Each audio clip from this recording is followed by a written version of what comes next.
Hello friends, welcome to REVA'S Arts. நான் ரேவதி சிவகுமார். இன்னைக்கு நம்ம பேப்பர் கிளே எப்படி செய்யறதுன்னு பார்க்கலாம். இது செய்யறதுக்காக கொஞ்சம் நான் பேப்பர் எடுத்து சின்ன சின்னதா கட் பண்ணிட்டு எடுத்து வச்சிருக்கேன். நியூஸ் பேப்பர் எடுத்துக்கலாம், வேஸ்ட் பேப்பர் எடுத்துக்கலாம், எது வேணா நீங்க எடுத்துக்கலாம். சின்ன சின்னதா கட் பண்ணிட்டு எடுத்து வச்சுக்கோங்க. அப்பதான் சீக்கிரமா தண்ணியில ஊறும். இப்போ இது கூட 1 கப் அளவுக்கு தண்ணி சேர்த்துக்கலாம். அதிகமாக தண்ணி சேர்க்க வேண்டாம். 1 கப் அளவுக்கு தண்ணியை கொஞ்சம் கொஞ்சமாக சேர்த்து இதை மிக்ஸ் பண்ணி நல்லா ஊற வச்சிருங்க. ஒரு 4லிருந்து 5 மணி நேரம் இது நல்லா ஊறட்டும். ஒருவேளை நீங்கள் அதிகமாக தண்ணி சேர்த்து ஊற வைக்கிறீங்க அப்படின்னா நீங்கள் இதை அரைச்சிட்டு ஒரு டவல் வச்சு இதை நல்லா பிழிஞ்சிட்டு அதுக்கப்புறமா நீங்கள் மேற்கொண்டு க்ளூ எல்லாம் சேர்த்துக்கலாம். நான் சரியான அளவில் தண்ணி சேர்த்து வச்சுருக்கேன். இப்போ இந்த பேப்பர் எல்லாத்தையும் எடுத்து நம்ம ஒரு மிக்ஸி ஜாரில் சேர்த்துக்கலாம். மிக்ஸி ஜாரில் சேர்த்துட்டு இந்த பேப்பர் ஊற வச்ச தண்ணியையே இது கூட சேர்த்து இதை நல்லா அரைச்சிக்கணும். எக்ஸ்ட்ராவாக தண்ணி சேர்க்கணும்னு அவசியம் இல்லைங்க. ஒருவேளை மிக்ஸி சரியாக அரைக்கலை அப்படின்னா அப்போ வேணும்னா நீங்கள் கொஞ்சம் தண்ணி எக்ஸ்ட்ராவாக சேர்த்துக்கோங்க. அப்படி ஒருவேளை நீங்கள் எக்ஸ்ட்ராவாக தண்ணி சேர்க்குறீங்க அப்படின்னா இந்த பேப்பர் நல்லா அரைச்சதுக்கப்புறம் இதை நல்லா ஃபில்டர் பண்ணிடுங்க. எக்ஸ்ட்ராவாக சேர்த்த தண்ணியை ஃபில்டர் பண்ணி எடுத்துட்டு அதுக்கப்புறமா மேற்கொண்டு நம்ம செய்யலாம். இப்போ இது கூட 1 டீஸ்பூன் அளவுக்கு வினிகர் சேர்த்துக்கிறேன். வினிகர் இந்த கிளேக்கு ப்ரிசர்வேட்டிவ்காக நான் சேர்த்துருக்கேன். வினிகருக்கு பதிலாக நீங்கள் 2 டீஸ்பூன் உப்பு தண்ணி கூட சேர்த்துக்கலாம். அதாவது உப்பை தண்ணியில் கரைச்சிட்டு அந்த தண்ணியை நீங்கள் சேர்த்துக்கலாம். இப்போ இது கூட ஒரு 2லிருந்து 3 ஸ்பூன் அளவுக்கு கார்ன்ஃப்ளவர் சேர்த்துருக்கேன். கார்ன்ஃப்ளவர் சேர்த்து இதை செஞ்சீங்க அப்படின்னா ரொம்ப நல்லாயிருக்கும். இப்போ கார்ன்ஃப்ளவர் சேர்த்து இதை நல்லா மிக்ஸ் பண்ணிக்கலாம். மிக்ஸ் பண்ணிவிட்டு இது கூட நான் ஒரு 2 டீஸ்பூன் அளவுக்கு ஒயிட் க்ளூ சேர்த்துக்கிறேன். ஃபெவிகால் சேர்த்துட்டு இதையும் நல்லா மிக்ஸ் பண்ணிக்கலாம்.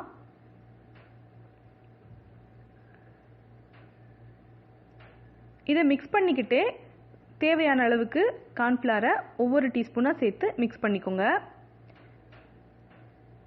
நீங்கள் எடுத்துருக்கிற பேப்பரோட அளவுக்கு தகுந்த அளவுக்கு கார்ன்ஃப்ளவரும் க்ளூவும் சேர்த்துக்கோங்க. கொஞ்சமாக செய்கிறீங்கன்னா 1 டீஸ்பூன் க்ளூ சேர்த்தா போதும். ஒரு 2லிருந்து 3 டீஸ்பூன் கார்ன்ஃப்ளவர் சேர்த்தா போதும். இப்போ இதை நல்லா நம்ம மிக்ஸ் பண்ணணும். சப்பாத்திக்கு அப்புறம் பரோட்டாவுக்கெல்லாம் நம்ம மாவு எப்படி இப்போ செய்வோமோ அந்த மாதிரி இதை நல்லா பஞ்ச் பண்ணி நல்லா மிக்ஸ் பண்ணி விட்டுக்கோங்க. தேவைப்பட்டதுன்னா ஒவ்வொரு டீஸ்பூனும் கார்ன்ஃப்ளவர் சேர்த்துக்கோங்க. கார்ன்ஃப்ளவர் சேர்த்துக்கோங்க. அப்படி இல்லாட்டினா ஒயிட் சிமெண்ட் கூட நீங்கள் சேர்த்துக்கலாம். சேர்த்துட்டு நல்லா மிக்ஸ் பண்ணிடுங்க. இது நல்லா மிக்ஸ் பண்ண தான் இந்த கிளே கரெக்டாக வரும். அதனால நல்லா மிக்ஸ் பண்ணிவிட்டு இதை ஒரு டவல் வச்சு நம்ம மூடி வச்சிடலாம். இப்போ நல்லா மிக்ஸ் பண்ணி எடுத்து வச்சுட்டேன். நான் இதை ஒரு டவல் வச்சு மூடி வச்சிடுறேன். இது வெட் டவல் கிடையாது, நல்லா காஞ்சி இருந்த டவல் தான் இதில் சேர்த்துருக்கேன். இப்போ ஒரு பாலித்தீன் கவர் எடுத்திருக்கேன். அதில் 1 டீஸ்பூன் அளவுக்கு எண்ணெய் சேர்த்துக்கிறேன். எண்ணெய் சேர்த்துட்டு இந்த எண்ணெயை இந்த பாலித்தீன் கவர் மொத்தமும் நல்லா அப்ளை பண்ணி விட்டுக்கோங்க. இப்போது நம்ம ஏற்கனவே ரெடி பண்ணி வச்ச கிளேவை எடுக்கலாம். டவல் எடுத்துட்டு கிளேவை கொஞ்சம் கொஞ்சமாக எடுத்து இந்த பாலித்தீன் கவரில் வச்சுட்டு நல்லா மிக்ஸ் பண்ணணும். இந்த மாதிரி எண்ணெய் சேர்த்துட்டு அதுக்கப்புறமா நல்லா மிக்ஸ் பண்ணும்போது இந்த கிளே நம்ம ஒவ்வொரு ஆர்ட் ஒர்க் பண்ணும்போதும் கையில் ஒட்டாமல் அழகாக வரும். இப்போ இதை நல்லா மிக்ஸ் பண்ணி விட்டுக்கோங்க. நல்லா மிக்ஸ் பண்ணிவிட்டு இது நல்லா திரண்டு வந்ததுக்கப்புறம் இதை எடுத்து ஒரு ஜிப்லாக் பேக்லேயோ அல்லது ஏர்டைட் கண்டெய்னர்லேயோ ஸ்டோர் பண்ணி வச்சுக்கோங்க. நான் இது 2 போர்ஷனாக பிரிச்சுட்டு மிக்ஸ் பண்ணிக்கிறேன். அப்போது ஈஸியாக இருக்கும் மிக்ஸ் பண்ணுறதுக்கு.